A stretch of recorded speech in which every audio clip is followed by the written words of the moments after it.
So when I founded Movement Mortgage, God made it really clear to me that this was about His kingdom and not mine. And so with our business, we've tried to think about how can we honor God and see His kingdom extended, even with our profits. So very early on, I set income limits on myself, and we then went to maximize our giving. So what NCF has helped us do in incredible ways is reduce the taxes that we pay so we can increase the giving.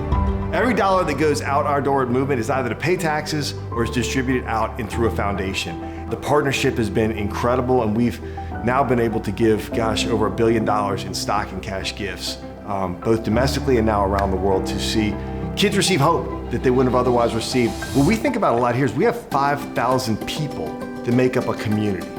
And we have a common unity, which is that we exist to love and value people. We're not a company that's simply organized around a product. We're actually a community of people who are organized around a purpose. So I grew up in Washington, D.C. in the 80s and 90s when Washington, D.C. was the murder capital of the world, and we were at the height of the crack epidemic. And while I grew up in a pretty stable blue-collar neighborhood, my dad ran a hardware store in the worst part of the toughest city in our nation.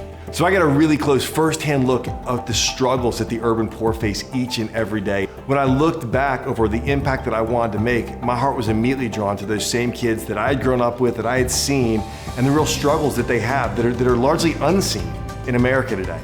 And that's why we've stepped into the public charter schools.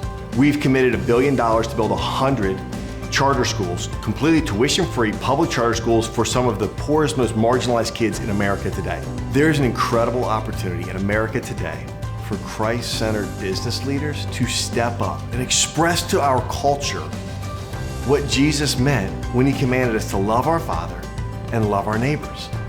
There was a time when we used to build the orphanages, we used to build the hospitals, we used to build the schools for the poor. Well, I just say, man, Christian business owners, let's step back into this important work that God's called us to. Let's take all that He's entrusted to us and use it to love the marginalized for our Heavenly Father's glory, right? Let's let our light so shine before men that they might see our good works, not give glory to us and give glory to our Heavenly Father. Just because of the faithful way that we've stewarded what He's already entrusted to us, doing exactly what He's called us to do.